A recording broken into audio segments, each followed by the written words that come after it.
architecture. Back in the back there. All these renderings were done by SH Architecture, so they're here to help us answer any questions once we get into this. So this first slide is the existing park, showing where the current pool is, the tennis courts, the multiple use building, and the Girl Scout building. The plan is to build a new pool over by where the tennis courts are in order to be able to keep the existing pool in operation during construction. Once complete, the existing pool would then be demoed and the park restored. 2 tennis courts would be returned to Broadbent Park, and then the plan was to put 2 more new tennis courts in Vets Park so that we would still have a total of 4 tennis courts. The next slide is the first rendering of what the minimum pool that we would be looking at. This is a competition pool, but does not include a programming or warm-up pool. And due to the depth of a competition pool, which is 7 feet, it does not provide for programming activities in that pool, such as water aerobics, things of that nature, because it's just too deep to be able to do those kind of functions.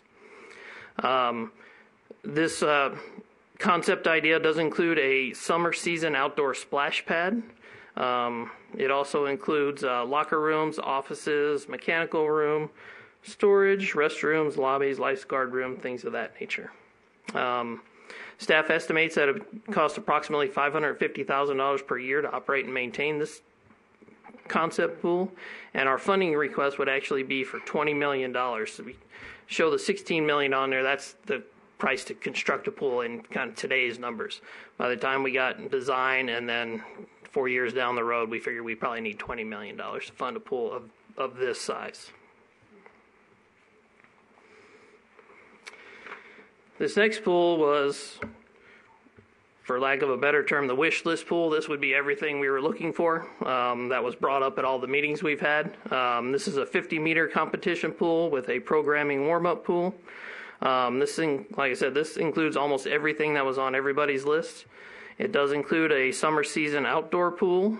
It does not leave much open space left in the park. This takes up most of the park. The existing pool would need to be closed in order to build this pool. Staff estimates this would be approximately $1 million a year to operate and maintain. And our funding request on this, we show $40 million for the construction estimate. We would be looking to ask for $50 million in funding to build this by the time we got to it. This pool also includes, like I said, it includes everything. Offices, racquetball, art center, youth center, meeting rooms, lifeguard room, locker rooms, restrooms, fitness center, classrooms, kitchen, storage, the works in this one. And then this third rendering is of the community preferred option. This is a competition pool with a programming warm-up pool. It includes a summer season outdoor pool. Includes many of the wish list items that came out of our meetings. The existing pool can remain open during construction on this pool. Staff estimates this one would cost approximately $650,000 to operate and maintain, and the funding request we would be asking for is $40 million. But this pool also includes a fitness center, racquetball, locker rooms, restroom, offices, a kitchen break room, multi-purpose room, storage, mechanical room, things of that nature. And then these next several slides are renderings of the community preferred pool. The renderings you're seeing are based on the community preferred pool.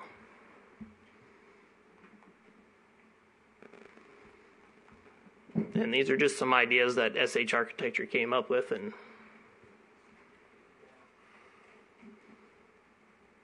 with that, I believe I'll turn it over to Lisa.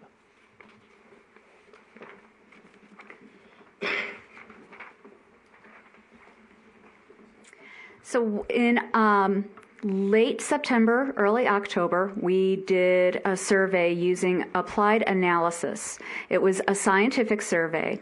So 375 individuals were called either via landlines or cell phones to be asked about their opinions about an aquatic center. Of the questions that we asked, they included what kind of funding people would be wondering about, what kind of amenities people would want in an aquatic center. So we're going to that just in a moment here.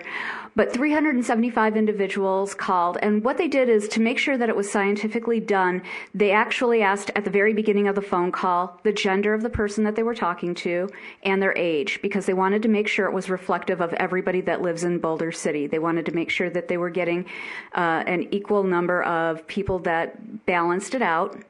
They also wanted to make sure that individuals that they were talking to were over the age of 18. Some of the attitudes that we heard were that people were overwhelmingly in support of a new aquatic center. 85% of individuals said they do believe that we do need a new aquatic center. Only 10% said no, 2% either refused to answer, and 3% said they needed more information. We also talked to them about that public debt funding, and 62% said that they would support public debt funding for paying for a new aquatic center. 31% did say they opposed it. Some of the things that people said that they wanted to consider were whether or not it would be an option to do the public funding. They wanted to know also about amenities, so we asked them about what kind of amenities they wanted to see in this. 3/4 of the respondents did say that they preferred a new facility. 8 and 10 said that they thought it was important for the city to explore options to replace the aging existing facility with a new facility.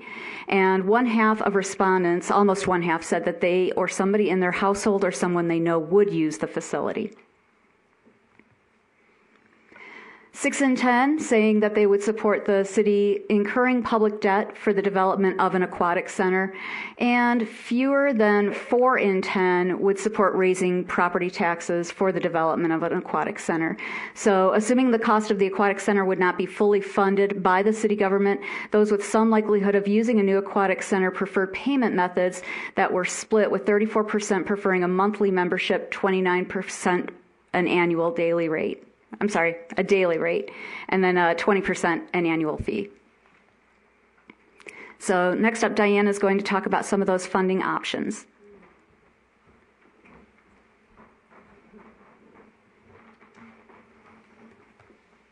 Thank you, Lisa.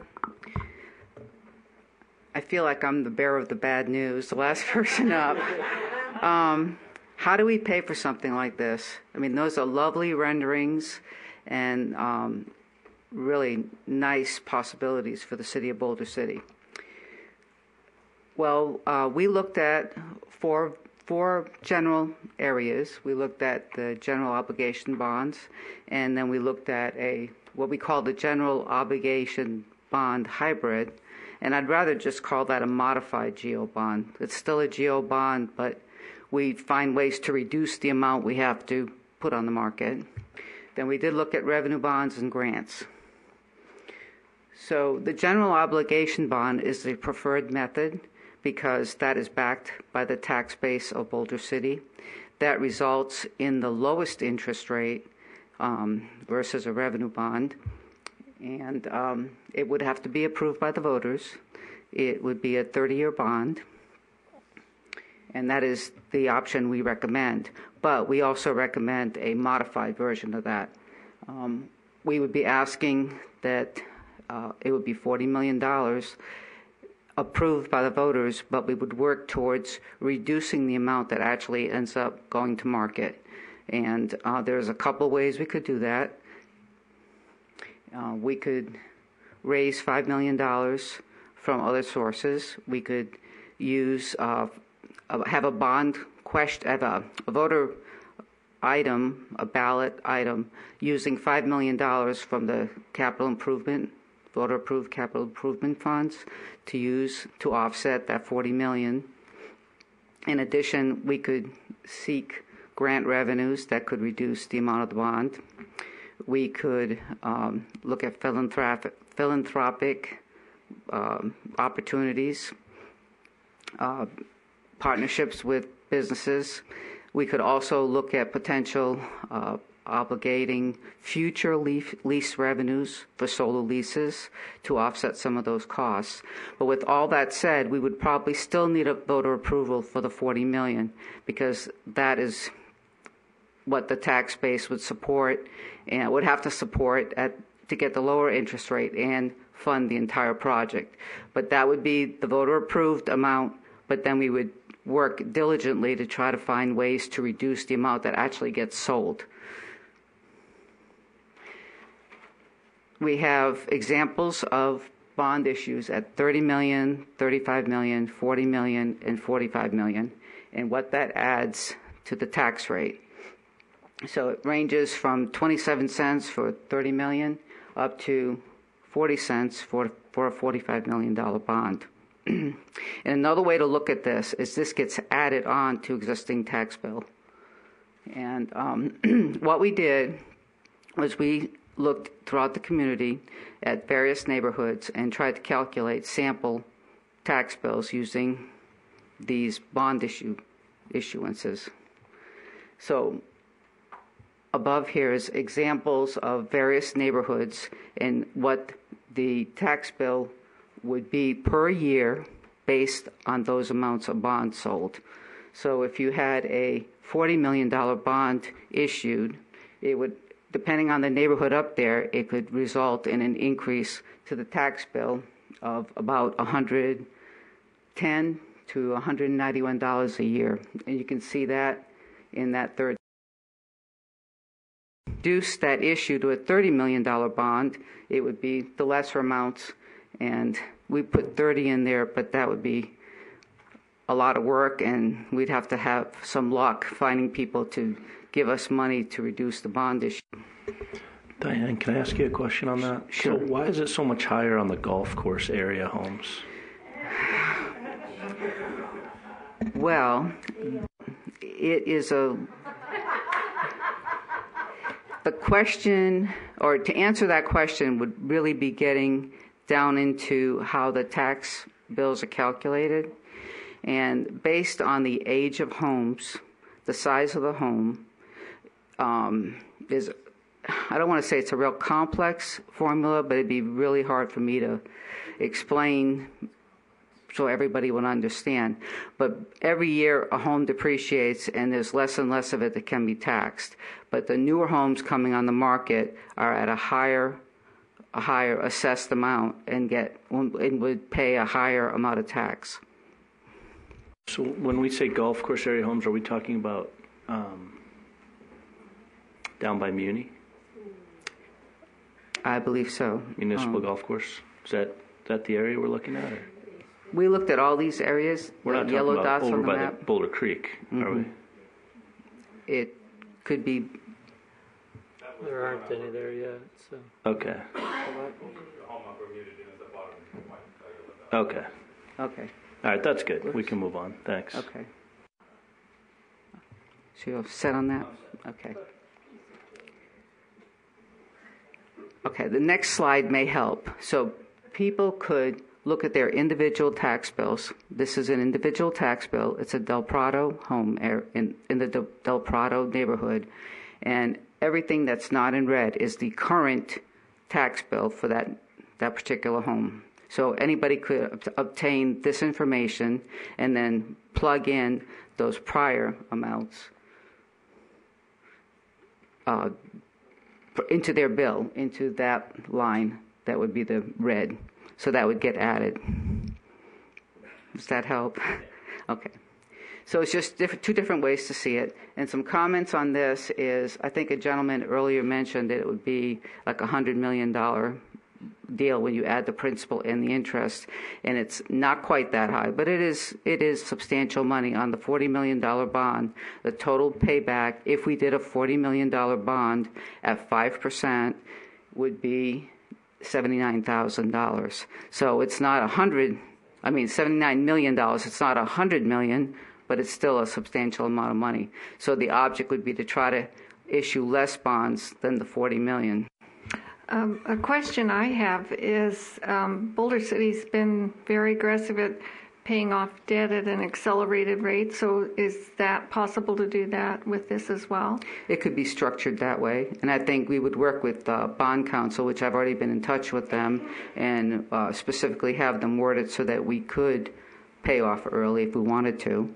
And I believe the other thing we could do is even though we would have the $40 million issue approved by the voters, it could end up being a lesser amount that we sell, and then if we have additional revenues from solar leases, we could not raise the levy amount to the amount needed for whatever bond we do, as long as we can use those revenues. Yeah, I'd be very surprised if this would be financed for 30 years. I anticipate it would be paid off quickly. I would hope so too. I think we would work towards that. So looking at this bill, you can already see all the components that individuals already are assessed each year. And the red amount would be the amount based on that $40 million bond issue. And it would be 36 cents and $182 per year would be added to this bill. I think that's all I needed to say on that one. Revenue bonds were looked at, and because it would have to be based on user fees, that is really not feasible. It would not offer the best interest rate, so that is really not recommended. In addition to that, it would be a 40-year bond, and it also would require voter approval, because anything over $1 million requires voter approval. C-tax revenues are not sufficient to as collateral for this issue, and neither are solar lease revenues. That would be something we would do after the bond is approved and after we're paying it. We would just reduce the levy and use solar lease revenues, and this would be new solar lease revenues, not existing. And of course, it would be in the next 3 years, so it wouldn't be indefinite.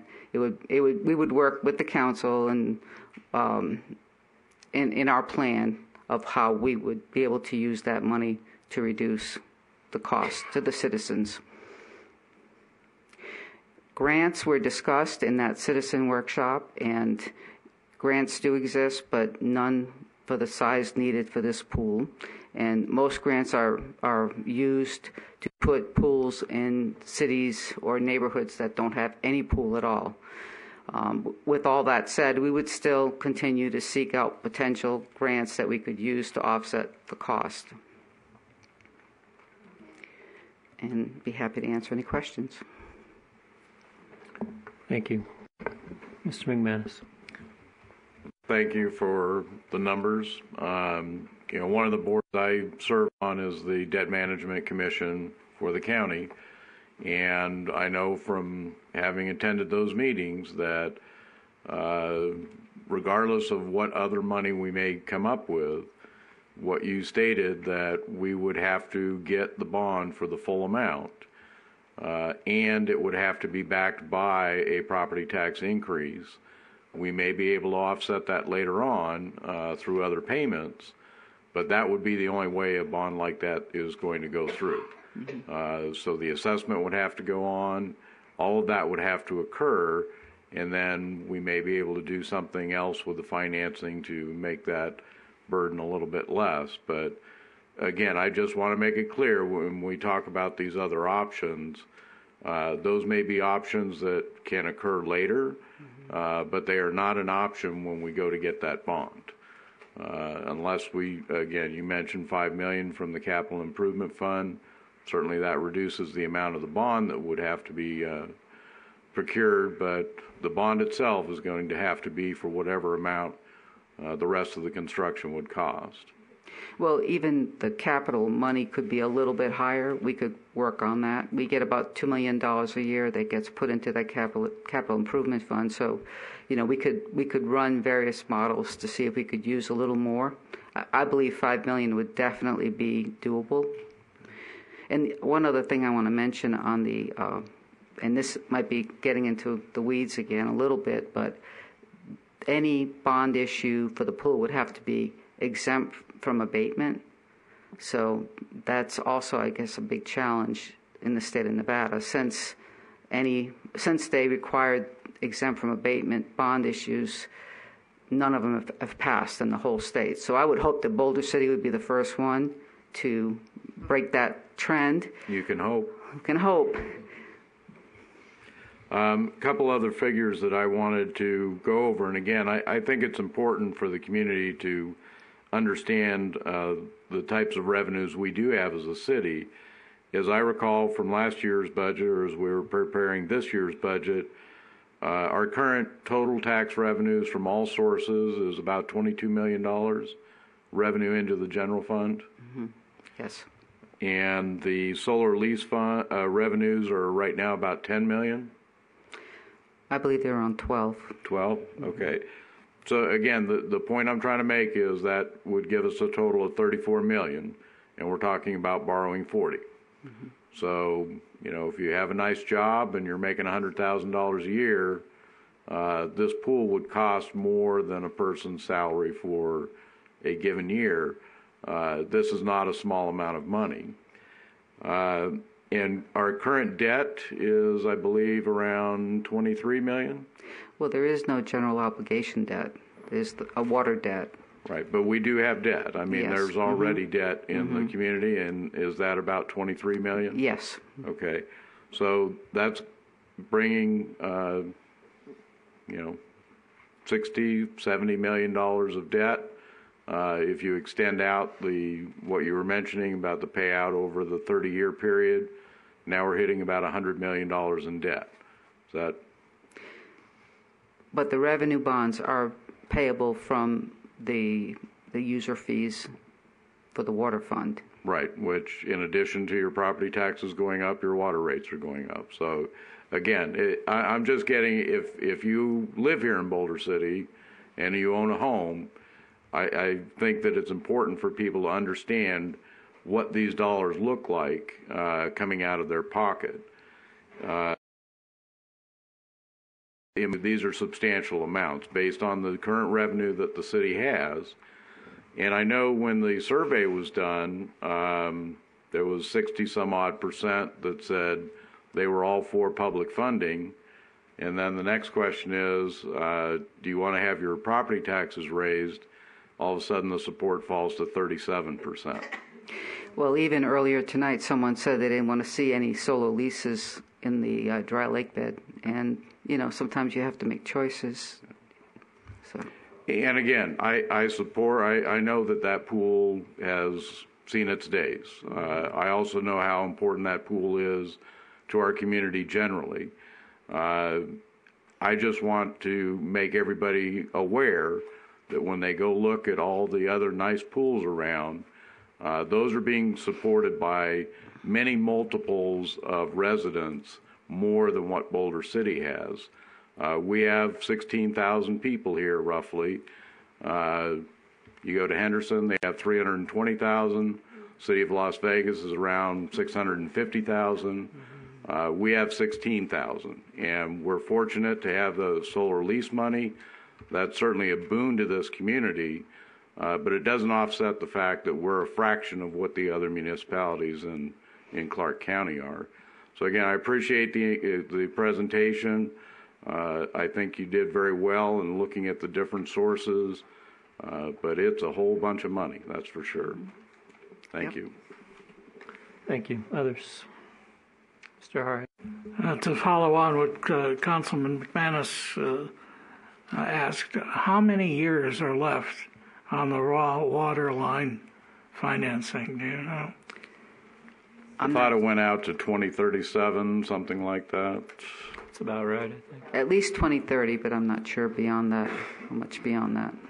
And that's about $2 million a year Yes. right now. Mm-hmm. And the difficulty that I see, one of the problems is the fact that the issue to refinance that debt failed. And so I think if we move forward on this, there's a tremendous education effort that's going to have to take place with many community partners involved. But I see really the thing is two objectives. Is one, get the cost of that pool down. And one thing that I'd like to see, I like the idea of the community developed pool, but what I'd like to see is kind of a cafeteria approach to that. How much is that weight room going to cost? How much is the racquetball court going to cost separate from the pool? One idea that I thought of as well, why don't we keep the racquetball court and modify that building? It may turn out that's more expensive than just adding it on. But I'd like to see that explored to get the price of that, the raw price of that pool down to as possible, cheap as possible, really, without impinging on its functionality and purpose. The present issue regarding bonds, I don't think anybody ever buys a house determining what the total cost is going to be with interest and financing over the life of the house. And the comment that was made earlier was originally made at one of these town hall meetings that we had at $75 million. Then it appeared in the newspaper at $95 million, and then finally tonight $105 million. So it's obvious to me those are plucked from the air figures. But the objective would be get the price of the pool down. I would like to see this a cafeteria approach to see what these other amenities are costing, because the really number one thing is the pool. It's not the racquetball facilities, and it's not meeting rooms, and it's not a weight room. It's the pool. So I'd like to know approximately if the engineers can get that number, or the architects can figure out what that number is to get that pool price down. But it appears also that, as you already identified, that the most sensible way to fund this is through the hybrid plan, where there's the problem with that is when it goes to the electorate, they're going to see the big number, because the undetermined number is how much can we raise in terms of getting, again, the amount that we need to finance down, basically get a down payment. And I'm sure that we could probably entice our businesses, especially in the El Dorado Valley, to probably buy a lane. And maybe they put their logo on the bottom of that lane. Or buy the whole naming rights for the pool for a nice amount of money. And have a spotlight on their logo for whatever sum. But I think there's all kinds of out-of-the-box thinking that can be done in terms of raising money, even from the standpoint of community elements. And I'm not thinking that even stooping to a bake sale to fund the initial fundings this. And I certainly wouldn't mind manning a table at the credit union to get the whole thing running. The problem is this has been kicked down the road for years and years and years. And every year it's kicked down, the price goes up and up and up, mainly because the costs go up. So I think we need to take a decision and give some direction in terms of what do we want to do. I think still we need a little bit more. I would like to have a little bit more information, but I'd like to do this, and I'd like to do it before it really does become a $100 million pool. So, but I appreciate your work on the funding. That's very informative. Thank you. Mr. Shue. Thank you, Mayor. I couldn't agree more with what Councilman Jorge was just saying there at the end of that. I don't know about the bake sale, but it's a lot of cookies. And this whole presentation was going along great until you showed up, Ms. Pelletier. I knew it. I'd get blamed. I just knew it. Yeah. The cafeteria approach and getting creative in the community, I could not agree more. We need to figure out some creative financing ways to get that number down for sure. But I want to go back to an earlier part of the presentation. Is that last slide, very last slide, still sitting there? The end on? Yeah, that one. So my concern is with the location of the pool still. And that would be the entrance of the pool, maybe gym. That's the actual entrance? That's one rendering of it, yes. Okay. Yeah. So can we just go back to it again? The tennis court that's over there to the left of it, So describe to me where this is exactly. This field. We have it on where the existing tennis courts are now, but then facing Bravo this time. Okay.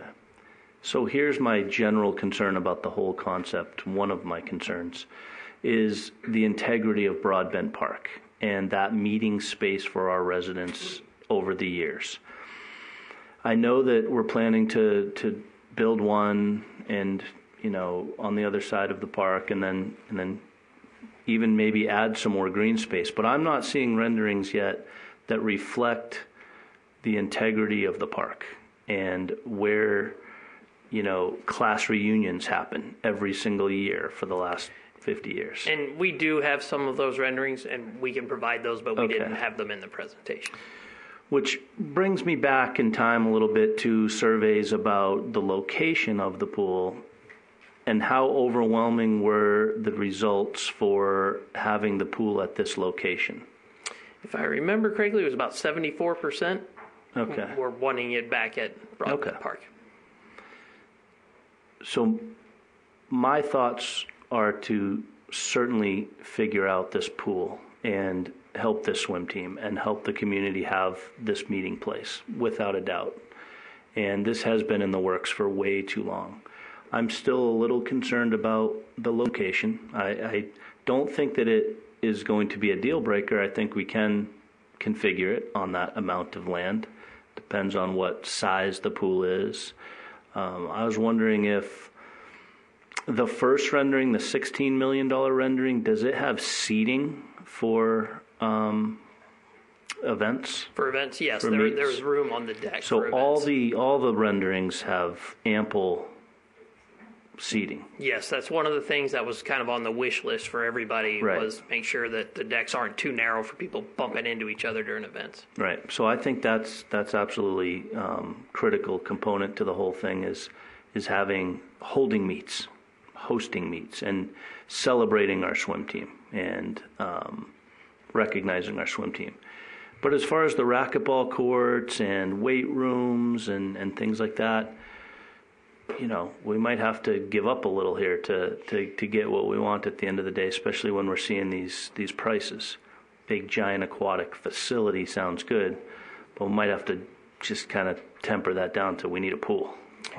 And to answer Councilman Haray's question about the cafeteria style, we do have that background information. We just didn't have that in the presentation. But we do have each piece of it broken down into what each one would cost. And to kind of finish up and echo what Councilman Harhay said, I'm really not interested in requesting more renderings for 2 more years and more surveys. And we definitely have to get this ball rolling. But I am going to ask that we just have a little bit clearer understanding of exactly where the facility would sit on that piece of land. Because that piece of land is historic in nature, in my opinion. Okay, so, and the money, we're going to have to get into the money a lot more. Thanks. Thank you. Councilwoman Love.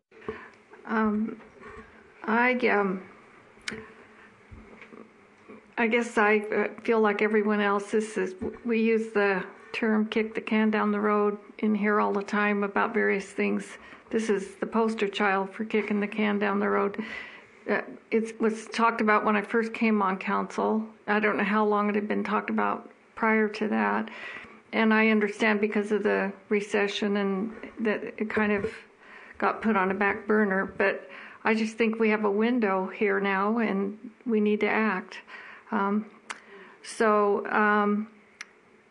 question is, in the community preferred option, is there a weight room in there? I can't see on my... Yes, that had the fitness center in it. Yes. Okay. And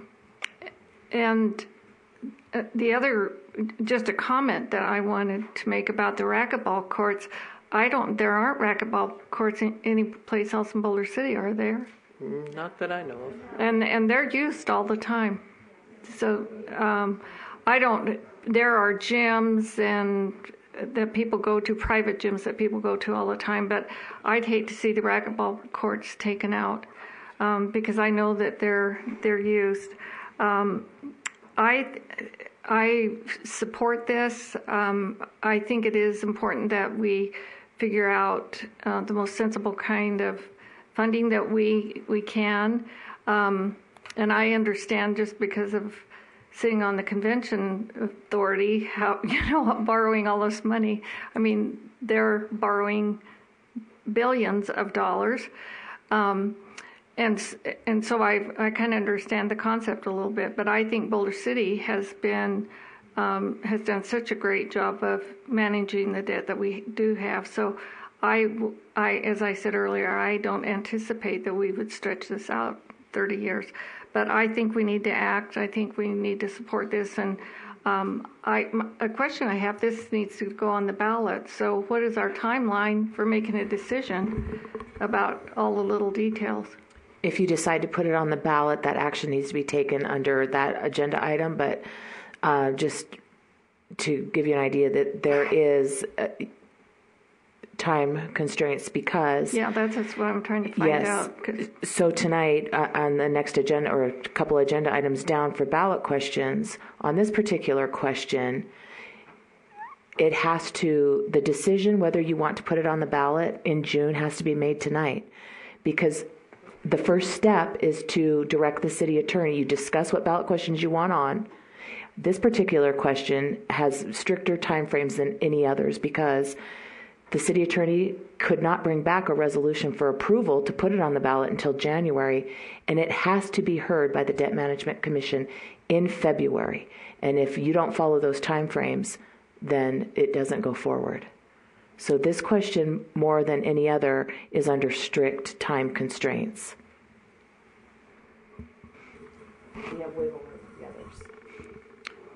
So if we go ahead and vote to have this put on the ballot, is there wiggle room with respect to the configuration of it if we still go out for the 40 million or the Oh, absolutely, because we haven't even gone out to design.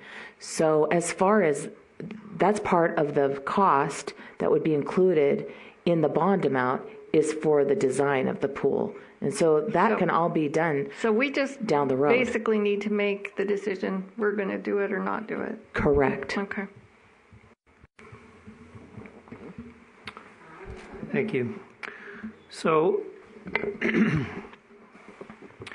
can you put back those numbers that were on the per household?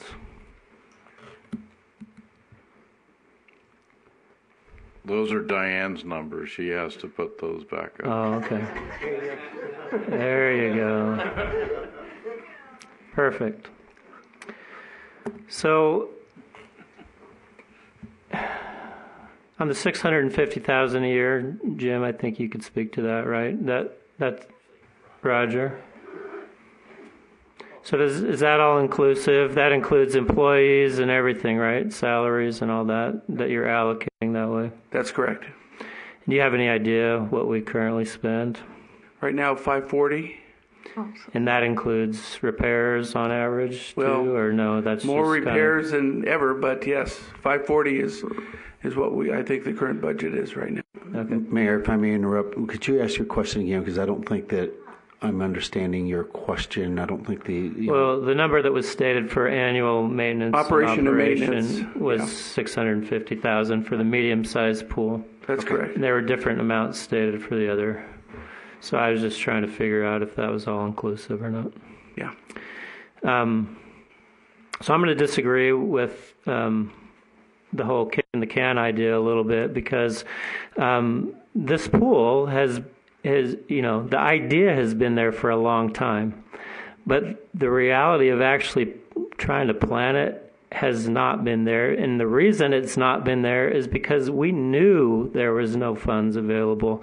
We had other debts that we were still trying to pay off prior to this, and there's no way we could have funded it coming out of a recession back then. Councilman Walker would say it every year. My goal is to get a pool, but I know there's no way we can do it right now. So it was a goal, and so we actually started the process last September, August, around there, right? I think all the steps that we went through were very necessary. Look, the wheels of government turn slowly, but I feel like we've gone through this process very expeditiously, and we've done it in a way that we've gotten good, solid community input on this. The middle ground pool is what the community prefers. That's what the results have shown. And I know you don't get a survey of everybody in the community. People don't all come out to these meetings. But with the survey we did telephonically, as well as the meetings we held with the different stakeholders, it's clear that they would prefer, by a large margin, to have the medium-sized type pool with those types of amenities located at Broadbent Park. There are other ways of trying to do this and other places of trying to do it. You can try to do the cafeteria approach and back off. And, yes, we can continue to look at those things. But I'm concerned that if you try to do that, you're going to be pushing this out for years and years and years, and you're not going to get consensus. We already have consensus right now on what the community prefers. Now, 80-90% wanting a facility like that goes down to less than 2/3 when you start talking about funding. And then when you start talking about how it impacts their particular wallet, then it goes down even farther than that. But it was a necessary step to do that survey, to just even know if there was a potential for going out for a bond issue on this. We got the notion that 60+% say they would. When it goes out, that's not a guarantee that it's going to pass, but at least it gives us an idea that there's a better than average chance that it might pass. And so I think it behooves us to go out for it. These are preliminary renderings at best. They're not dialing in on details. The design will dial in on all the details. If we need to tweak locations, the approximate location is at the current tennis courts, correct? That's correct. We would keep the pool in operation on the west side of the park. The pool would be built on the east side of the park. When the pool is complete, we'd transfer over, knock down the existing pool, and make it into a park. Yeah. So that's the plan. So my personal opinion is we need to go forward with this. You and I'm talking about the question on the bond issue. We will explore other alternative sources of funding. It sounds to me like at least our finance director feels like $5 million could comfortably come out of our capital improvement fund. And there might be more there, depending on how things go over the next period of time. We will look at grant funding. We will even look at private sources of funding and how we can free up other sources of funding. But there's no way to pay for that amount of money, as Councilman McManus clearly stated. It's a lot of money, no matter how you slice and dice it. And there's no way to do that without a bond issue. If the voters come back and say, no, we don't want to do the bond issue, it's too much money, then we're probably looking at more time to try to investigate this. But if we don't go out and find that out, then we'll spend a lot of money doing more and more planning, and then maybe don't have the funds at all. So we need to find that out if the voters are willing. If I asked you to put the numbers back up, but you don't need to. It amounts to, for most of those homes, $15 a month. For some people, that's a lot of money. For some people, they'll go, oh, that sounds reasonable. I can do $15 a month. But, if you live on the golf course lots, it may be bigger. So that's the education part of this, right? This bond issue will not pass if you don't get a group of citizens behind it who go out and educate people. That's the way all ballot questions are. You have to sell it to the public, and you have to give them a reason, and you can't have voter confusion. They need to know exactly what they're paying for. And anytime you have the T word, taxes, that's already a black mark against you, because when voters see that, they say, I don't like taxes, right? None of us like taxes. And so you got to give them a compelling reason why this is a good thing for Boulder City. We heard some comments about bringing in meats, and that's a financial benefit to the city. it's clearly that's not going to pay for it. So this is a quality of life issue. It's something that we want for our citizens, or that our citizens want for ourselves, and it needs to be sold that way. We can't hoodwink people into this by thinking that they're going to pay for this with, admissions tickets. Even if you go up from $2 per person to $30 per person per time, you're not going to pay for it that way. We don't have enough citizens in Boulder City to pay for it that way. So it needs to be looked at as a long-term obligation, and if the voters say no, then they say no. And again, we'll try to find alternative sources of funding, but we need to hear from the voters if it's really important to them. And so we'll get to that ballot question issue, but and everybody's more than welcome to go look at all the renderings that are here right now and ask questions about it. But that's going to be tweaked over time anyway. And again, I think we have as much consensus as we're going to get on location, scope, and now it really comes down to cost. And that's what's held this back from the idea phase over the last 7 to 10 years, is we knew we didn't have funding. And now let's find out. Do we want to put our money where our mouth is? I don't know, but it's time to do that. And so that's my opinion on it. I wish there were other types of bonds besides just general obligation bonds, but that seems like, in your investigation, Diane, that's really what it amounts to, right? Because again, anytime people see the tax word, they don't like it. But. Unfortunately, that is the type of bond that is most palatable to people who want to invest money in municipal bonds. So that would be the best rate. The city would have to get a rating, because they don't have a rating because they've never issued general obligation debt. But it would probably be better than the revenue bond rating, which is, I believe, AA. So we probably would get a good rate on those bonds. But that would be the most responsible way to do it, general obligation bond. All right. So again, I think there's ways to cut into the dollar amount, but you can't have voter confusion. You just need to tell them that it's going to cost, we believe, in the $40 million range when all's said and done, and get that much approval for it. If you make it more complex than that, I guarantee you it will not pass. So we need to do that. And then, if we get fortunate, we get some philanthropist that comes along and wants to dish out $20 million, great. Don't hold your breath on that, but you never know. It can happen. So, and especially when you see a community coming together, that's what really brings money out of the woodworks, is when people are behind something in a consolidated consensus type of way. But we need to find that out. So on this item, I don't know what directive can be given. I would propose that we move to we get to the ballot question issues and we talk about whether we want to go out to a ballot question. My preference, again, is to do that and do it now, and we do it in June. If it doesn't pass in June, we can reassess for November or the following year, but we won't know unless we do it. Yeah, it is unfortunate that this question has been out there. Studies were started some time ago, and now we're up against this deadline without an opportunity to look at some other alternatives. All right, I will open this item up to public comment if there is any additional. I know some have already spoken on it.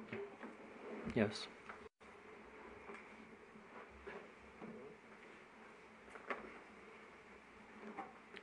Judy DeShane. I'm someone that will probably never ever use the pool, only because it's too much of a hassle for me personally. My condition. But I have no objections to helping the community pay for a pool. But I like Councilman Harhay's cafeteria approach, because some of the things that are in there, I would like to know what the various components cost before I would vote for a bond for any amount, because I always like to know what the hell I'm buying. So I would really like to see the detail before I would actually vote on it. But if Jim has the stuff, if you put the bond question out there, I'm sure Jim could get us the information prior to voting, because like I say, the way it is right now, I wouldn't vote for it because I want to know what I'm buying, and I think we can take garbage off of there. There's all kinds of stuff on there that isn't needed and wouldn't be the pool, which is the pool is the primary thing. That's even like the splash pad. We have a splash pad and they just redid it down at Veterans Park. Are we duplicating that up at Broadbent Park at the new pool area, or what? I mean, there's just too many questions left for myself personally to vote on it right now. I mean, for me to give an okay. Thank you. Thank you. Nate? My name is Nate Lassoff, and unfortunately, this is an incomplete thought. I don't have enough information. But I was talking with somebody, and there's an idea that was floated around that maybe we sell Cascada to Park Place to help fund for this pool. Just put a deed restriction on the property that it's going to be maintained as a golf course. We're not going to have any gaming down there. Again, I don't know how much revenue they're bringing into the city, but you can easily put a cap rate to it, figure out how much that land is worth to Cascada, and that should be millions and millions of dollars, and that could help offset some of it. So, thanks. Thank you. Any others? Yes. Yeah, if you don't repeat what you said already, I'll let you speak again. In looking at what is all in there, I'm questioning why we need an outside pool as well as an inside pool. Do we need an outside summer pool? At the weight room, they do need that because weight training is an important part for the kids building themselves and conditioning for swimming. So that component, but I agree. I don't know why you need an outside pool and some of those things. The meeting room, yeah, if we're getting rid of the multi-use building, then yeah, that makes sense. But so I think some of it really does need to be looked at. But I agree, we need to get it on the ballot. We need to get it talked. We need to get it done. Thank you. Thank you.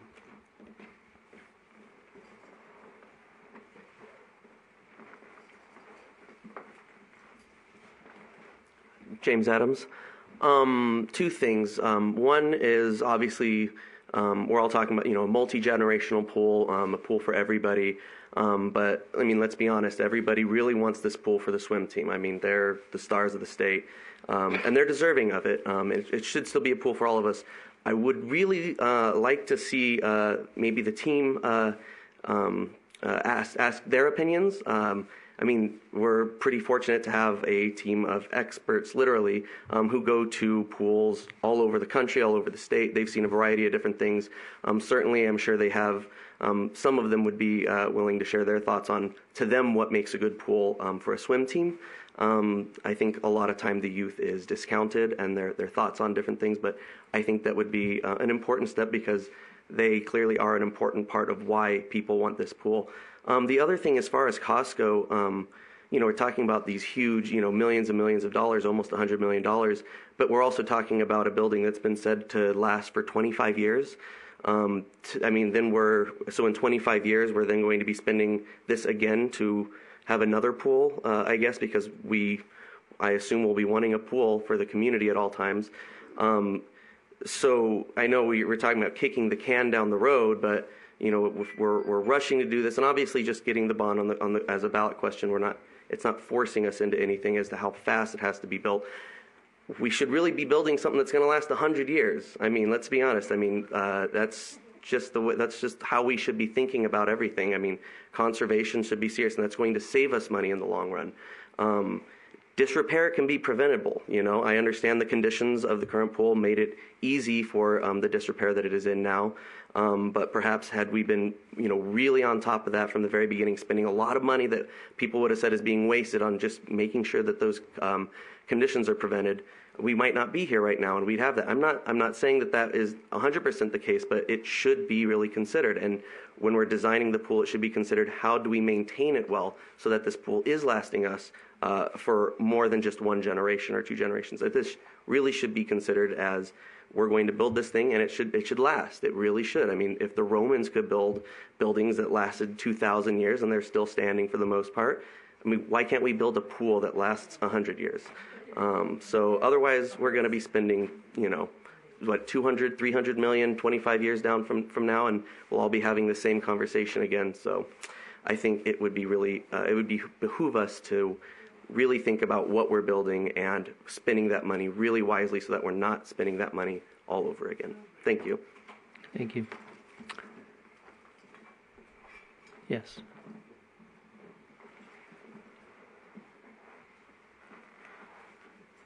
Svetlana Stefanova. In regards to the bond and then potentially looking at grants to offset the debt that we go into, I'm definitely a proponent of looking into grants and other funding options, but we can't say, okay, here's the bond, and then maybe we'll try and get some grants later. There needs to be some kind of something set in motion and some kind of directive and incentive to staff to actually, or have a specific, grant writer or something for the city that is actually, looking into those options. Because sure, what you say, the bond is approved, the city, nothing is being said that, okay, well, what incentive would the city employees have? Okay, this is going to be paid by the citizens through the bond.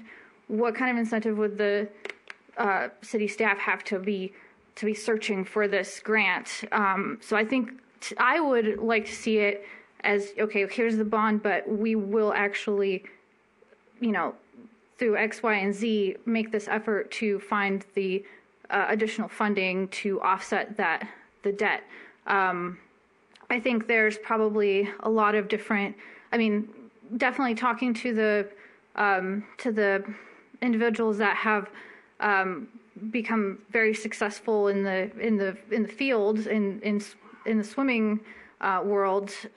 Maybe some of them, had their start here, or maybe there's other funding options through that route of swim fans, and it's not my realm, but I feel like that should be looked at.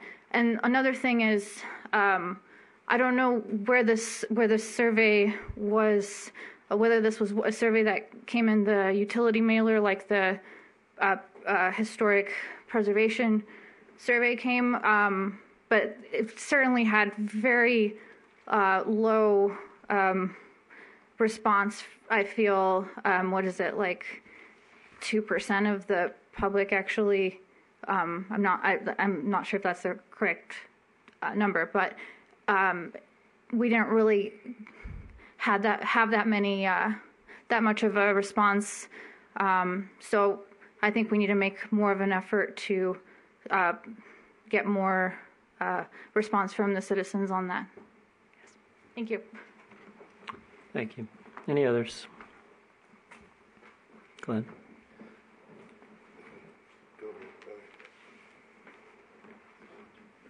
Good evening again. My name is Glenn Fan. I think the idea of putting some kind of pool in is great, but I think we need to look at, let's keep the cost down. But I'm going to refer back to something that the city council did here just a couple months back, when there was a high power line controversy about burying some and not burying some. And this body here decided that, it's a fair amount of money. I mean, it was only a few $1 million. It wasn't $40 million by no means. But, we all agreed not to pay for it, because why should everybody pay for just what a portion of the city is going to use. I guarantee you 100% of the people in this city do not use a pool. 50% of the people in this city do not use a pool. Probably 75% of the people in this city do not use a pool. So why do we want 100% of the people to pay for 25% on something that's a choice? It's a luxury. I know it's a good idea to have a pool. Don't get me wrong. I'm okay. Everybody wants to, all right, it's $150 for taxes. Okay, well, the people that use a pool, I'll have them pay. You want to use a pool? It's $500 a year for all you can use it or whatever. It's just a lot of money spread out. We had some people in here say, I want a pool so my kid can become an expert swimmer and get a free college education.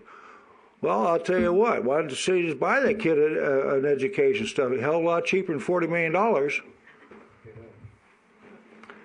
Thank you. Any others? It's Ray Turner again. I attended a meeting about 6 months ago here where basically the same presentation was made, almost without description on how it might be funded. But there was a lot of people there that had questions about what the alternatives would be. Myself, I was one of them. I'm all for Boulder City having a lovely swimming pool, and I love the one we have and everything. But if it does indeed need to be replaced, I think that it's a little early to be asking people to vote on giving permission to spend, let's say it is $40 million.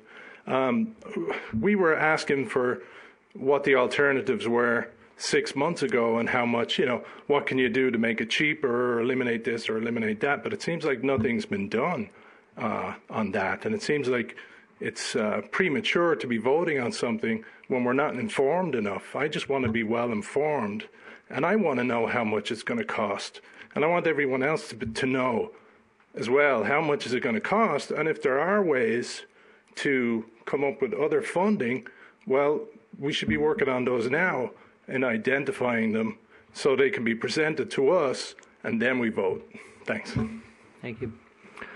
Others? Okay, we'll close public comment and come back to council.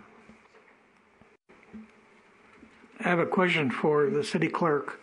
In terms of this requirement to have our intention known today, whether we want to proceed with the ballot, does it specify that we have to put the dollar amount in, or that could be modified at some time shortly thereafter? No, the amount has to be put in. The dollar amount. Absolutely. Has to be put that in. Doesn't mean we have to spend that amount. It just means that the amount has to be on the ballot question, and the direction has to be given. It has to be specific to go in front of the Debt Management Commission. Just for a hypothetical, if we approve $40 million, which is the top amount, but we quickly realize that we'll only need $30 million, we still have to say today 40? That is correct. We can't bond for 30 and hope we get 10 million in our worst. Of course, the city will make every effort to go, maybe use capital improvement funds, maybe fund balance, maybe philanthropic efforts, but we have to prepare for the worst case scenario, and to cover all costs. Can it say up to, or is that okay? That would be probably a question for the bond council. We could certainly ask. I mean, I think we're definitely setting a ceiling, right? When you go to the Debt Management Commission, you're going to be asking for a dollar amount, period. Not, gee, maybe we won't do this. That's not going to fly there. It's going to be a dollar amount, and it's going to be a hard dollar amount. So there you go. Then I guess we need to say the dollar amount.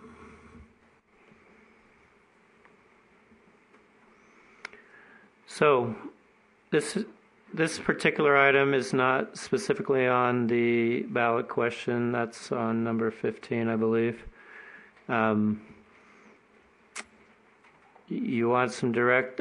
We've heard some requests for information on, the cafeteria approach. In other words, breaking down the component parts. Everybody needs to understand that at this point, though, this is not a fully designed pool, so you're going to get, at best, estimates, just like you're getting a estimated overall amount, you're going to get, at best, estimated component parts of that overall amount. Can that be done at this point? Okay. So maybe one of our directives would be to try to get some basic breakdown of the different costs of the major components then. And I believe that is actually available currently, and we can actually have that emailed out to the council and put it on the website for the public's information as well, as far as the breakout of the major components of the community preferred design. With all of the major components and the estimated costs. Keeping in mind, Council, that the total cost for the medium was approximately $28 or so million, and we inflated the cost to $40 million because by the time that we get to the point of actual construction, about 3 years will have passed because it takes about 18 months to 2 years roughly to go through the process of design, get that approved, go through the RFP process, award the contract, and then you have about 18 months of construction. And throughout that time, cost of living increases, cost of materials increase, cost of labor increases, and that's why we want to make sure that we inflate that conservatively to try to cover as much cost as possible. Although, we will, as a staff, be committed to looking at other ways to minimize that overall cost. And although we'll be asking for that hard number, as Council Member McManus said, that we will need to go to the Commission as we move forward, particularly once we move forward with design. That design will get into a lot of the particulars, and then the final design at about the 80, 90 percentile design will have sufficiently good numbers that we will know fairly well what that particular project will cost, and then we can move forward from there. During that process of design, obviously, we will be looking, if the public does approve this, we'll be looking to look at all the other potential financial options that we have to minimize the overall cost of the actual loan associated with this project. Well, I just would like to say that I'm disappointed in the process. It was some time ago that we appropriated the money to have the initial studies done. The studies have been done for quite some time. I attended many of the meetings that were held. We had a pause. We had a survey done. We're at a point now where my concern is that we're going to present something to the public that is not concrete enough that they're going to say, hey, if you're not sure, then we're not sure. And again, the problem is we seem to be at a point where we have no choice. And if we have no choice but to put forward something that has a whole bunch of questions still unanswered, that doesn't bode well for the public to say, yes, I'm behind this and I'm going to vote for it. Yes. Just and to ask the finance director, what is your confidence level in terms of the hybrid approach that we could actually get that $5 million and have a requirement for a $35 million bond? I feel very confident we can do that, but I still believe we would have to ask the voters to approve the $40 million. You still have to have the $40 million approval. So on the issue of certainty, unless we want to spend, we're not going to have the certainty on the actual dollar amount unless we want to go spend 10 to 15% of the estimated cost on actual design to dial in on that, which, you're talking $4 to $5 million. So unfortunately, it's a chicken and egg thing. There's no getting around that. You can't, we're not going to spend $5 million to design it to wait to find out if the voters are going to approve the funding. You can't do that. So it's just the way it is.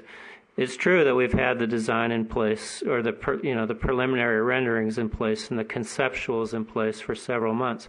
That information's out there if you want the information, and that's the information that we're going to have to get out to the public in the process of a ballot question. Again, if you don't educate the voters with this information, then it won't pass.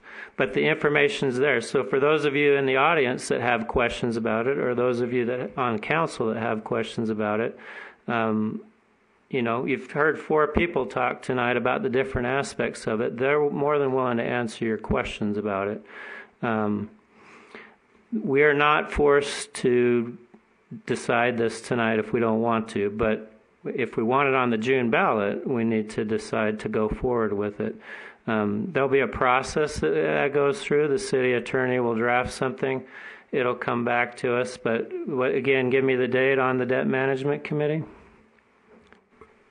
That goes before the Debt Management Committee in February. So we may have 2 more meetings, maybe 3 between now and then, where we can look at how that question's being formulated and everybody can get the information you want. If we choose not to go forward with it now, then we're looking at November ballot question, right?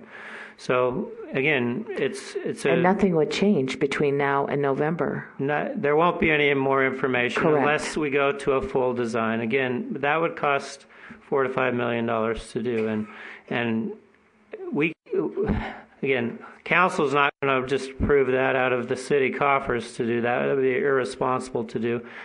We have to go to the voters for anything more than $1 million anyway. So, do we really want to go to the voters to approve $4 to $5 million just for design? That's not going to pass.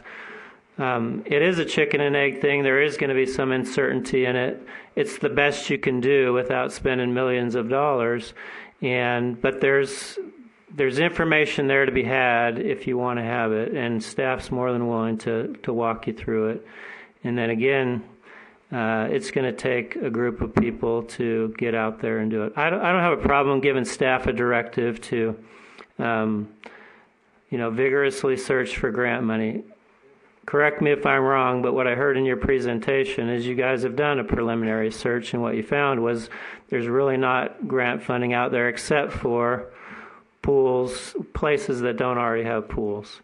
And so that's not saying there couldn't be something out there and that we should stop looking. We should keep looking. We should keep looking for private funding. I don't have a problem giving staff a directive to do that.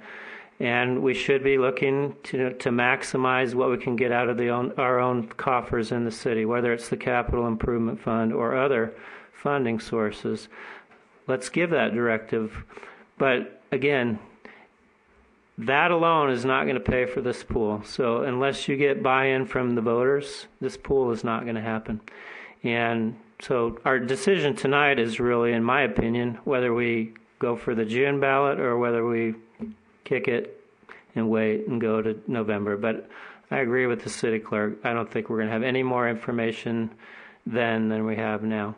Well, I do think, though, that what we may have are the options that several of us have already talked about, as far as instead of taking this one design that's being referred to as the preferred design, to be able to look at that and see if there are components of that design that perhaps we don't have to build at this point, that can be done later. So there are some things that need to be discussed that have not yet been discussed, that I know Councilman Harhay and I think Councilman Schuman have both mentioned. Maybe there are components of this that need to be looked at. If that's council's decision, then that's what we'll do. So so that's what I would request is get us the cafeteria breakdown. We'll give staff a directive to look for other funding sources. I don't know what else we can decide on this particular item, though, at this time, unless anybody has further directive. Is it possible to go ahead and vote on putting it on the June ballot and in the meantime discuss all these other things that people are interested in? Because it sounded to me like that the number has to be 40 million will that change? Or, I mean, could it change? Only if you go with a reduced plan. Yeah, that number could change depending on, once you start the design phase, what things actually end up in the project and what things do not end up in the project. What I think Councilmember McManus was alluding to is that perhaps up front that the council could decide that there are certain items that currently are in the preferred option that maybe the council would prefer not to see it, and then that would potentially bring down the cost. Going to Councilmember Jorge's, term of cafeteria plan, that maybe some of the cafeteria items, the council decides not to include. But again, now we're having another deliberation that would then take us beyond the June ballot, and we would have to then look at November ballot to bring this item forward. You might reduce the cost overall by a few million, maybe as much as 10 million. Don't know. I don't know what the council's druthers would be about, how much you would strip out of what the citizens have already said is their preferred option, the preferred items that they would like to see in this project. Well, again, my concern is that we don't rush to a possible defeat in June, and that we take some time to get a solid package ready for November. I understand it's 5 more months, but that may be worth saving this from defeat. Oh, excuse me. So we're talking 2020, not 2019. Okay. For what?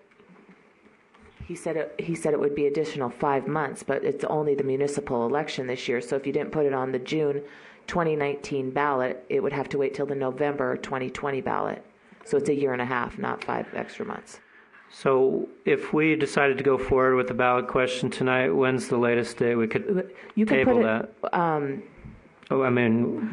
guess we could table it at any time, but the last meeting in January, if we decided not to go to the debt management committee, is that too late to stop it?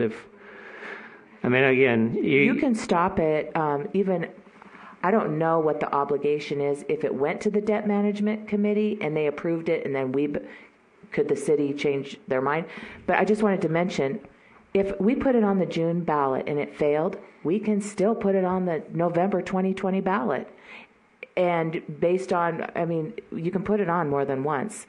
So waiting to put it on in November 2020, you can put it on November 2020 regardless. Anyway, on this particular item, we're not deciding the ballot question, right? So that's when we get to the next one. So is there anything else anybody wants to direct or request from staff on this particular item? So I would like a little more clarification on the location. It's not totally clear to me on the renderings, and that is an important factor to me. So I don't know if we need to make that a directive. I can just ask those questions. Yeah. You have that stuff, so okay. So that doesn't need to be included in a directive, but I will be investigating that.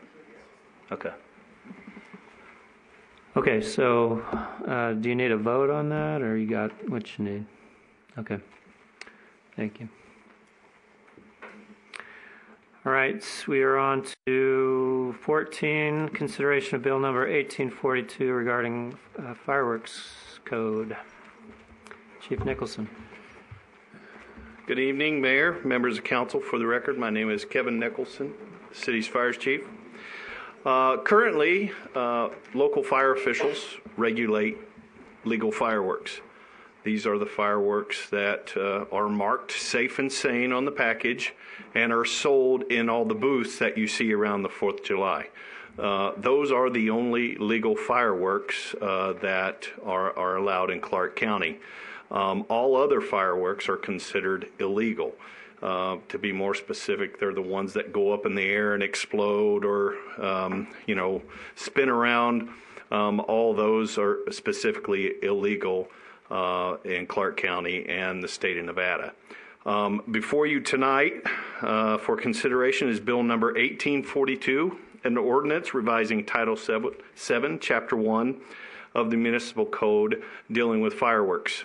To be specific, what we're approaching is providing our law enforcement officials the ability to enforce. It defines unlawful acts and confiscation and the penalties associated with illegal fireworks.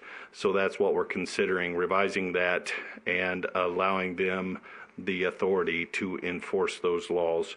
And I would respectfully request that council approve bill number 1842 and be happy to answer any questions you have. Questions or comments, council?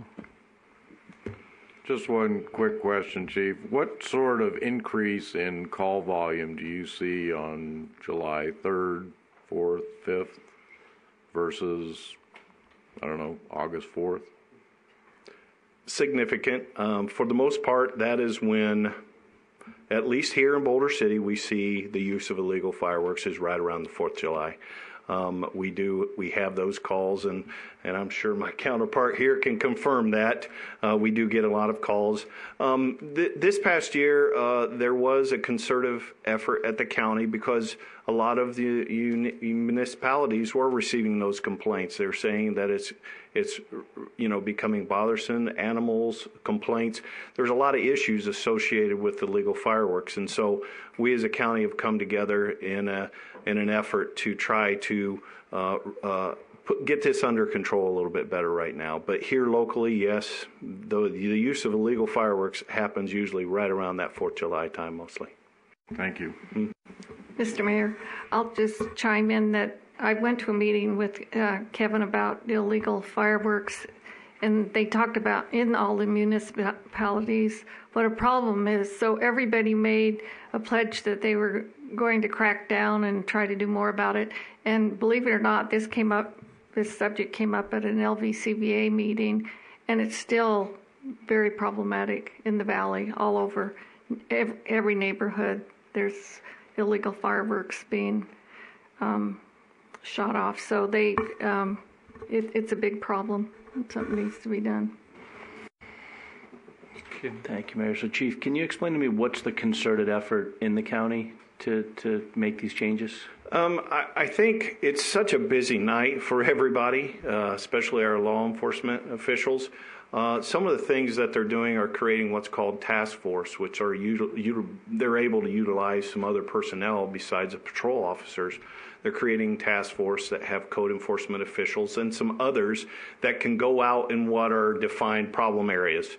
We all know where those problem areas are, and I think those efforts, those are part of those efforts, and I think also the Highway Patrol are trying to keep those illegal fireworks from coming into the county, and I think you're going to see some of those enforcement efforts ramp up even again a little bit more this upcoming 4th of July season. So those are a lot of the things they're doing.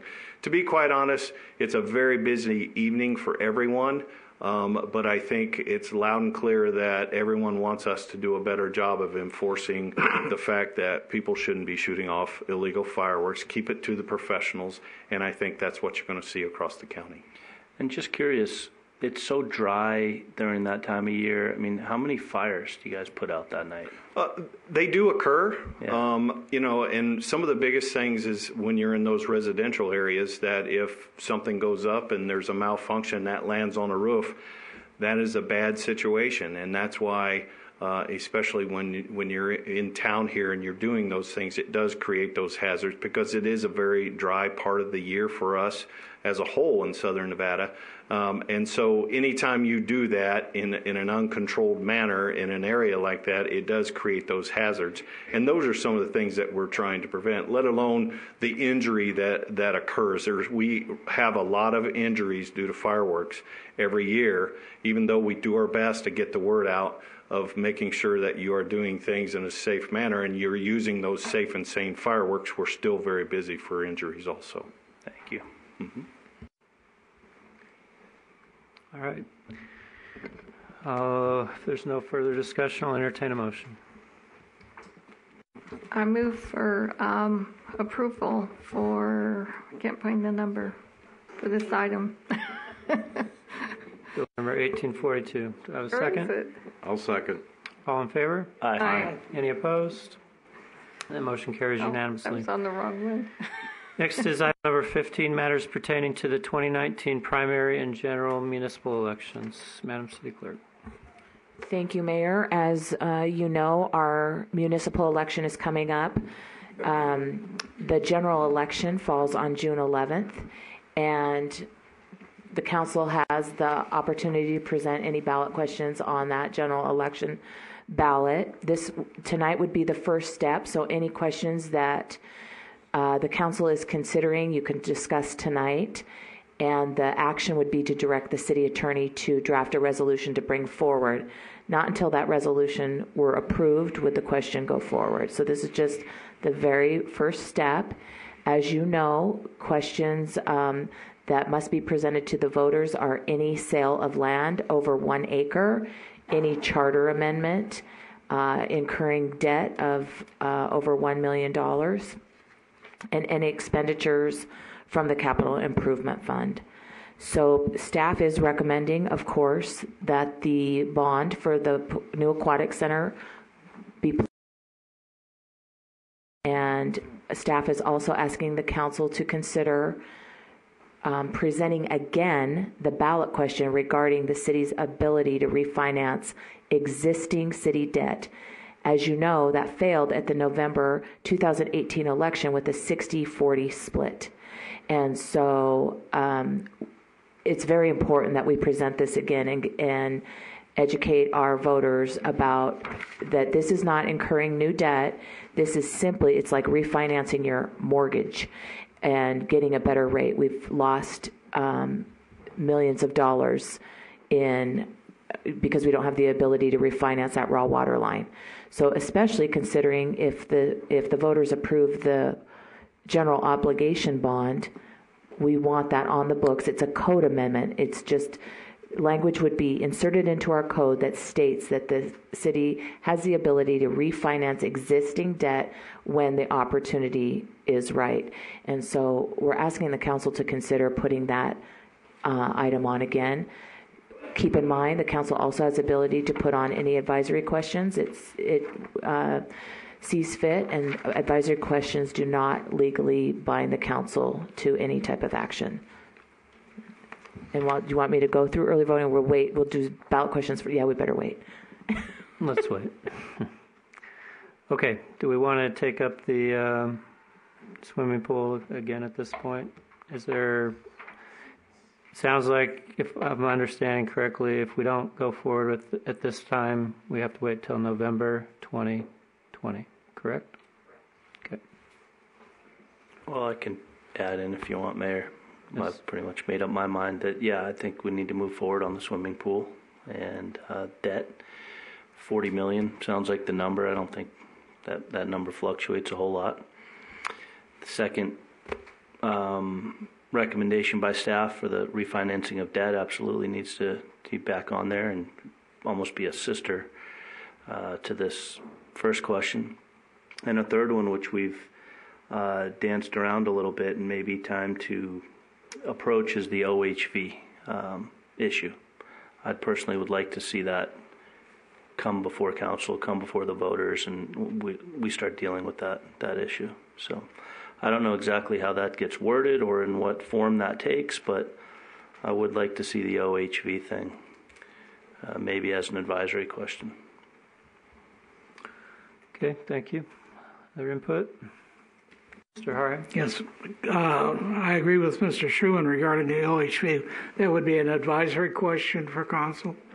All right. The other thing regarding the failure of the 2 of the 3 ballot questions, one thing I noticed just by a cursory examination of the ballot without even reading the ballot questions, the ballot question that passed was essentially one sentence. The 2 that failed were paragraphs with what I believe to be extraneous information that had nothing to do with the intent of the ballot question. So I would strongly encourage, when we redo these 2 questions, that they made very simple and without any superfluous comments, because that's what I think killed it in both particular cases. In regards to the pool, as a ballot question, it seems to be the consensus is we have to do 40 million or we don't do it at all. Even though I would think that, well, you have a budget of 35 million, you got to do it in 35 million. But if we don't want to do the actual question, a ballot question, can it be an advisory so we know where we stand with the community? Because right now we've got 380 people or so phoning in or being phoned and getting their opinion. And we've got a whole bunch of seniors that were, of course, are for the pool. But I don't think we have a broad sampling of the elector. And that would also give us the opportunity to batten down all these other issues. I don't know if that makes sense. But I think just to throw it out there for consideration. I don't believe an advisory question would let us go forward. The Debt Management Commission is not going to. We would need an actual approval from the voters to be able to incur debt. I would like to just answer or just provide a comment for Councilman Jorge about the survey. I know that we get nervous that it's only 300 and I forget the exact number. 375 respondents, but it was done statistically over the whole spectrum of the community using the demographics. It was done by applied analysis that obviously does this, and it does have a margin of error plus or minus 5%, and that's normally one of those where when you do polling you want to know what that margin of error is so that you can have some reliability of the accuracy of that information. So I just want to make sure that that's clear. It's not just a random survey. It was done statistically for that purpose because I wanted to make sure that that information is something that the council could rely on. Yes, I agree. I agree that it was a scientifically conducted survey, and anybody that's gone through graduate school has taken enough statistics to know, yeah, that's okay. However, we have 15,000 people in this town, and they see 375. That's all they see. They don't go down to see a scientific survey. And so I'm just saying that I'm not disputing the results of it. I'm just saying that a better sampling would be a bigger sampling, at least from a common person's perception of what the issue is. I correct me if I'm wrong, but I think the main thrust of that survey was just to take the pulse of the community on the actual willingness to incur a bond obligation, correct? So again, it's, That is correct, because I did not want to bring this question to the council without having some sense of reliability as to where the community would be in terms of supporting and funding a project like this. So we knew it was just to take the pulse, to see whether we even had a fighting chance to go out to the voters. I think that was the purpose of it. Okay.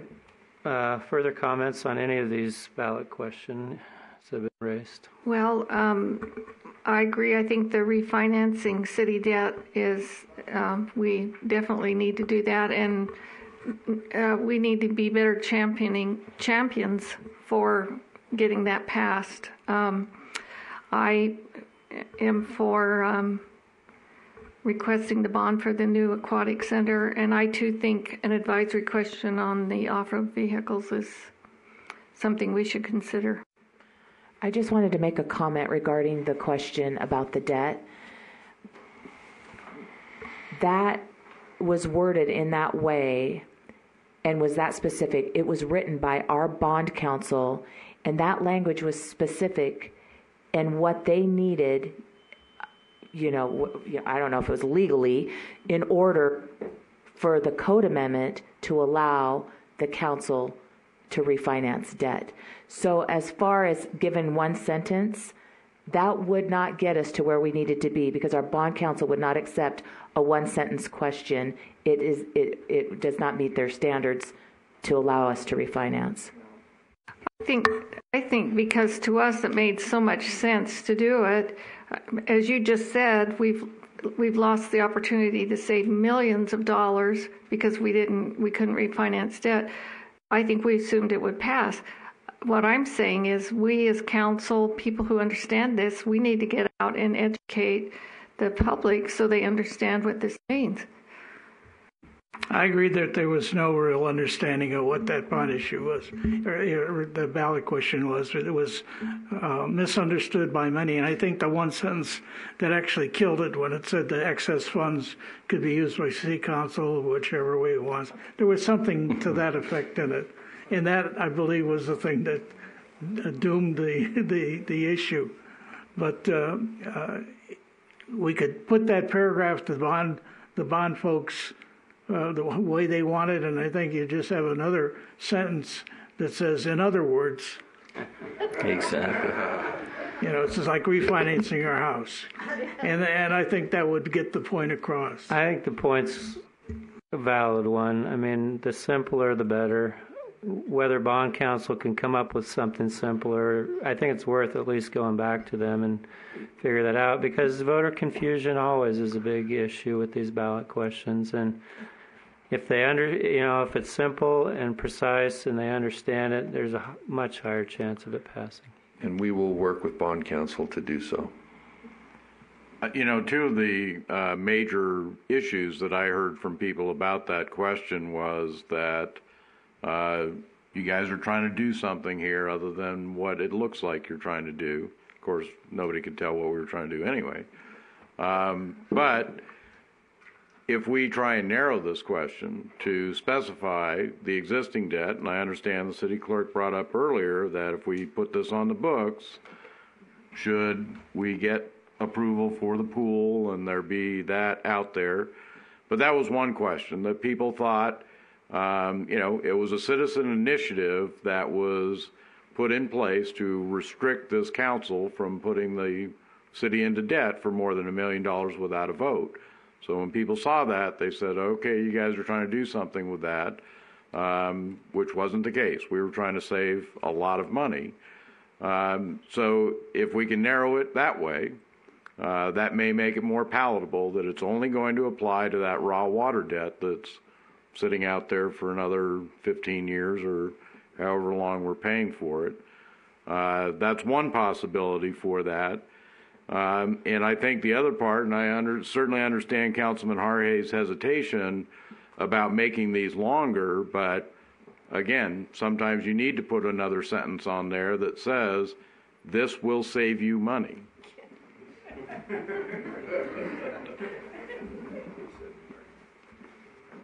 On another question, I think that Councilman Harhay may have been putting ballot questions 2 and 3 together.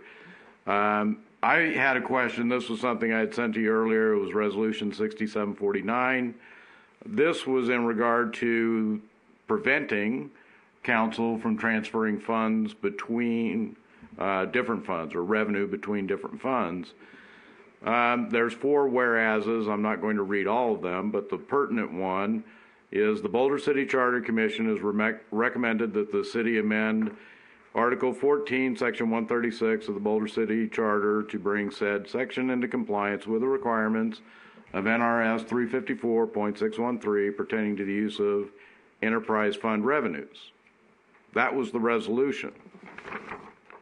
The ballot question said the council may provide for the establishment of a separate department to administer the utility function, including the regulation of privately owned and operated utilities and the operation of municipally owned utilities. Such department shall keep separate financial and accounting records for each municipally owned and operated utility, and prior to February 1 of each fiscal year shall prepare for the city manager, in accordance with his specifications, a comprehensive report of each utility. The responsible departments or officers shall endeavor to make each utility financially self-sustaining, unless the council shall by ordinance adopt a different policy. All net profits derived from the municipally owned and operated utilities may be expended in the discretion of the council for general municipal purposes in accordance with Nevada law.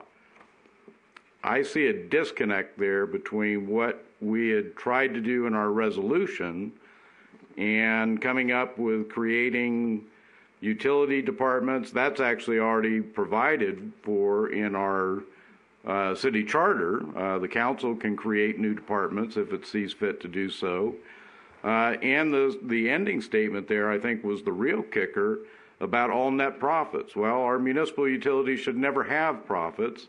It either is in reserves or it's in capital improvement, but it's a municipally owned utility. It doesn't generate profits. So again, I think it's very important that when we go from a resolution that says you can't transfer revenue between funds to be in accordance with the current state law, and then we come up with, I don't know how many sentences are in there, but it's a lot, that talks about creating departments and spending profits and doing all that. Again, this is the feedback I got from people. It was like, what are you guys doing? What are you talking about? Why are you spending our profits? Council member, if I could just speak to that. The resolution is different. It's an action item. It's kind of the highlights and bullet points. The question was a charter amendment. So the entire paragraph of the section that was proposed for amendment is the charter.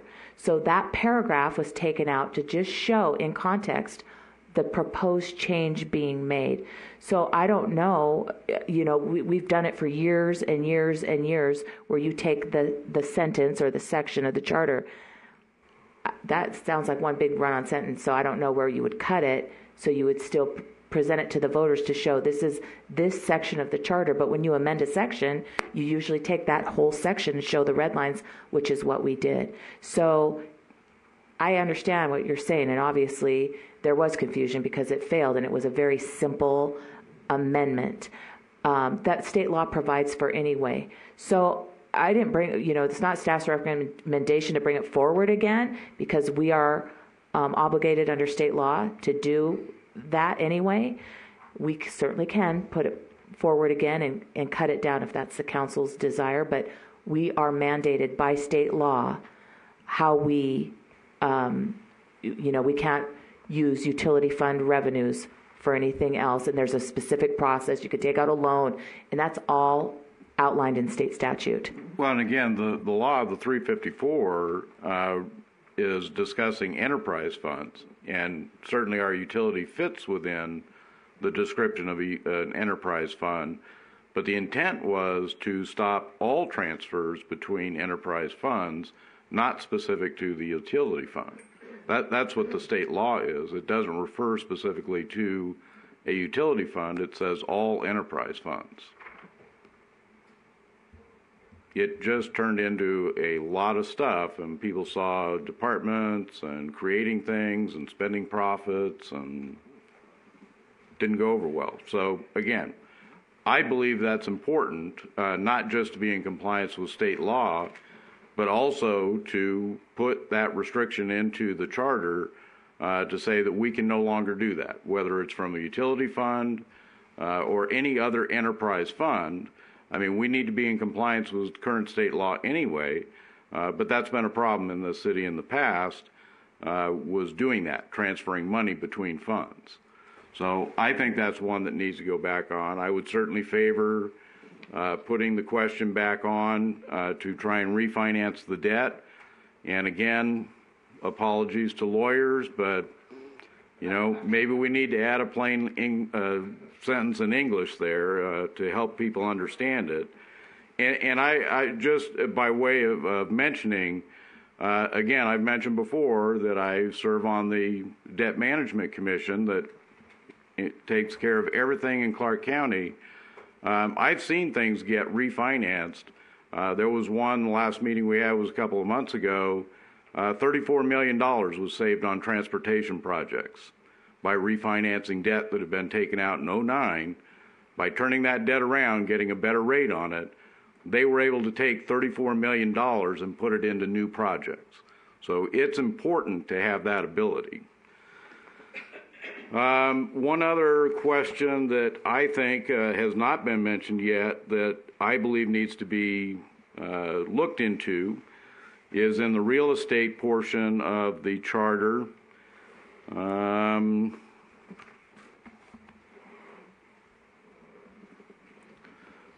With regard to clarifying what it means for the sale or disposition of property. In the past, there have been situations, the energy zone had previously been voted by the people for the types of uses that could be done down there, including the lease of the land, which we've been very successful with. But then that was carried over into what the voters had approved to other uses in that energy zone, specifically the drone port down there. And there are other parcels of land, large parcels of land, that have been placed on our land management plan that are outside the energy zone, but the proposal is to either lease or look to sell that land, but there's nothing in there that talks to whether that restriction applies about an acre of land or excess of an acre of land to be leased. And looking at the legal definition of the word disposition, it sounds to me as though we're not allowed to lease land unless it goes to a vote of the people, if it's over an acre. So I don't know if anyone else on council has a question about that, but I know there have been proposals to lease other parcels of land that the citizens have not voted on the use for. Are you talking in the whole El Dorado Valley? All 200 and however many square miles we have. So that would include all the solar leases we've already done and those types of things? No, the energy zone has been voted on by the citizens. I'm talking about parcels like south of the dump, just out further or closer into town from Cascada. There are a number of parcels out there that have been listed with some proposals to lease that land. Okay. So whether we need to specify in the charter that that restriction about an acre or more of land includes any use, other use than its present use. As I say, currently it says sale or other disposition, and the legal definition of disposition seems to include leasing the land. Okay, so far, I think I've got 5 potentials. The OHV, the Aquatic Center, debt refinancing, the enterprise fund restrictions to conform to NRS, and the non-energy zone parcels regarding sale or other disposition. Any others that I've missed or that you want to add to the potential list? Pool was on the list. Can you tell me number 4 again? That was the conforming, it's the one that Kieran talked about for the confusion, conforming the enterprise fund restrictions to NRS. Okay. You just confused me more. Thank you. You're welcome. I agree, that was a hugely confusing question. I got more questions on that from people than any of the others. Me too. Any additional? Earlier in my presentation, I mentioned that we could possibly cut back the $40 million by using capital improvement, voter-restricted capital improvement funds.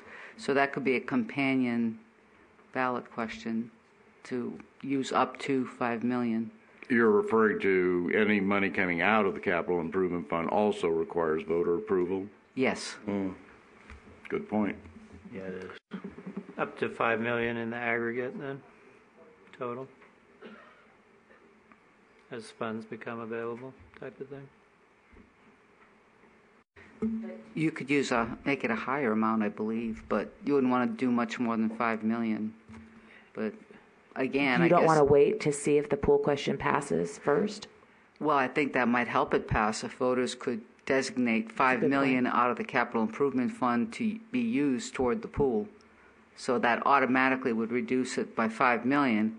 You could maybe make it a little bit higher. I wouldn't recommend much higher, but I guess you can't use more if they don't approve more. So how much is currently in that fund? About $9.8 million, I believe. We're getting about $2 million in. About $2 million a year. And we're taking out like $2 million. We're taking the 1.5 for the utility improvements. I believe 1.5 per year, and 500,000. yes, 500,000 too. So 2 million in, 2 million out. Mm-hmm. Well, my math isn't great, but I think that's zero.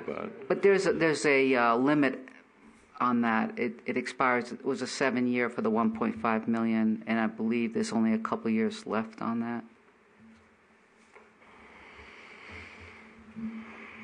Okay, so that could potentially free up more funds if that sunsets. Any others? Okay. All right, let's talk about the debt refinancing first.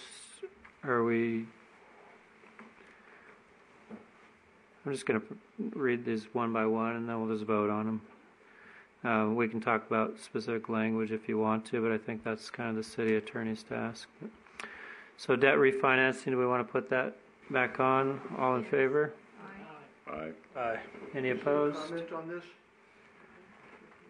Public comment. Sure. This is an action item. Is there a comment on it? Public comment that you don't have to open it. We'll open it up. Go ahead. Thank you.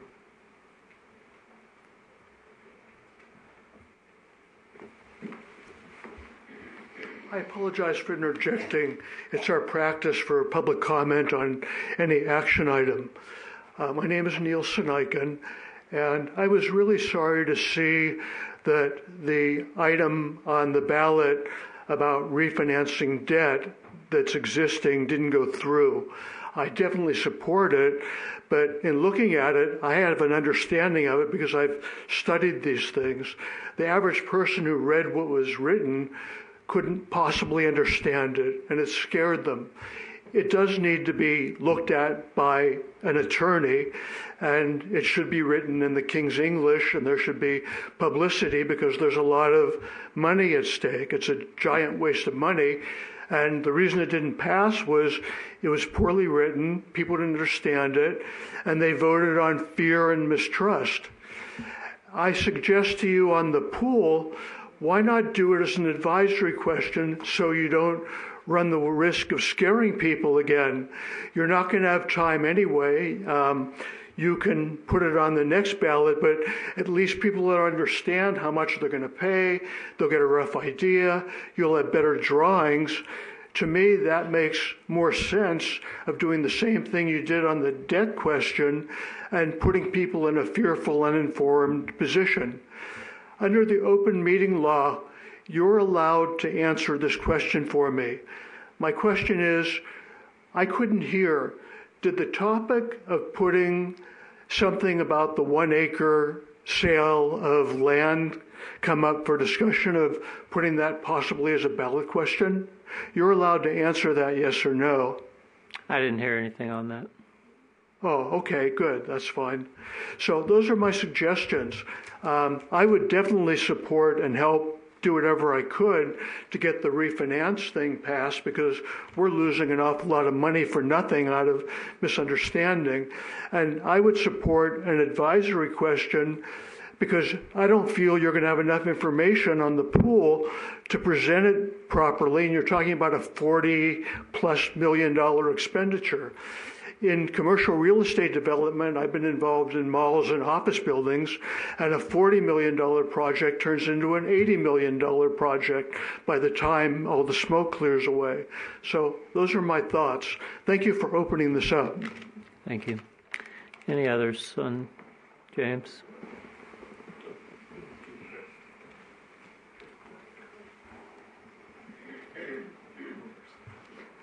Judy DeShane. My comment has to do with the debt refinance. It almost sounds like we, the citizens, are being blamed for the fact that we didn't pass it now. I would like to remind everybody that in 2016, this was discussed prior to the election, and it never went on the ballot then, and that's when we could have saved the most money. Interest rates are back up to more a normal level. We won't save as much as we could have saved 3 or 4 years ago had the council put it on back then. And I would disagree with Mr. Sanakin on the pool, even though I probably won't vote for it unless I get more information, but I think you should put it on as to whether it's going to go, an actual ballot, whether you can get the bond or not. Thank you.